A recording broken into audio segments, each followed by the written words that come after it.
My ticket to ride involves my father, who, like everyone in our family, loved football, and my brother, who was 12 years older than me, so there was quite a significant gap there. My brother played college football at a school called VMI, Virginia Military Institute, down in Lexington, Virginia. And I grew up in a small town in southwestern Pennsylvania, about 50 miles south of Pittsburgh. So it was about a 5.5 hour drive from my home to Lexington, Virginia for those football games. And my dad religiously went to every VMI game, both home and on the road. And so for the home games, our routine was that he would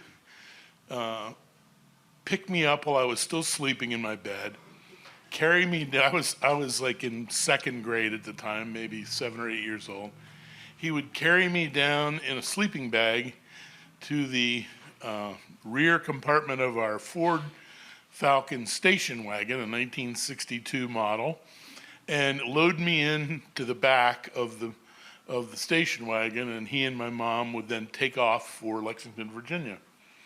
The deal that he cut with me was that if I would keep my mouth shut and not complain about anything or ask to go to the bathroom until he was ready to stop for breakfast, then I could order anything I wanted on the breakfast menu when we got there. And we stopped somewhere in West Virginia or Northern Virginia for breakfast.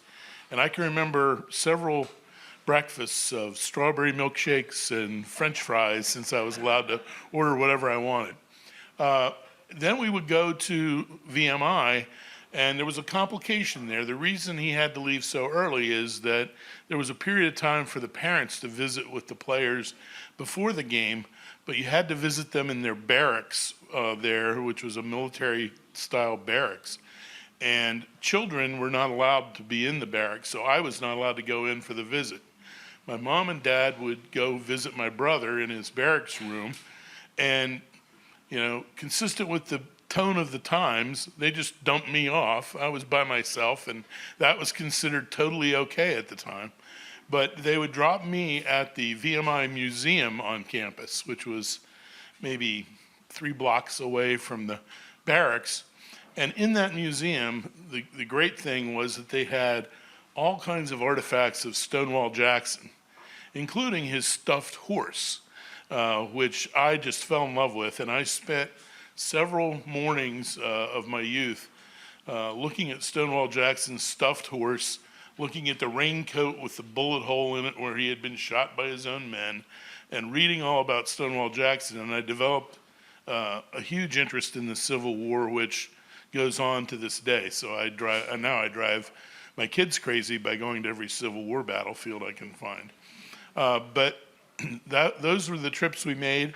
Some of the other highlights of it were that we almost never stayed overnight. We went to the game and then we drove straight back home. So it was almost like a 24-hour adventure, probably because my parents didn't have enough money to pay for motel rooms on a regular basis. But when we did occasionally stay in a motel, what I found was that the soda machine at the hotel had Dr. Pepper, which I had never heard of and wasn't available in Western Pennsylvania when I was growing up. But I found this exotic drink called Dr. Pepper, and it had these bottles with the 10, 2, and 4 on them. I thought that was fascinating, and I loved it. So that's where I got to know Dr. Pepper. And then there was a restaurant in Lexington that we used to go to. It was called the Redwood Restaurant. And I was allowed, if I'd been good all day and not caused any problems, to order whatever I wanted for dinner.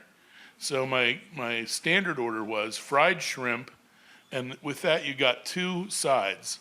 My 2 standard sides were French fries and mashed potatoes, because being Irish, I loved potatoes. So those were the rides that I took as a second, third grader, and it got me in the habit of taking short road trips on weekends, which I still do, and it gave me a real love of the Civil War. And when I would wake up in Virginia, I would see those rock outcroppings in the fields, and I knew that we were almost there. And it's a wonderful memory for me and for my sister. The only bad memories of those trips we had was that occasionally we had to take one of my brother's girlfriends with us. And when we did that, with all the windy roads around the mountains in West Virginia, there was frequently some car sickness involved. And one of his girlfriends was a particularly virulent vomiter, and that caused us to have some unpleasant memories of that trip. But other than that, everything went smoothly.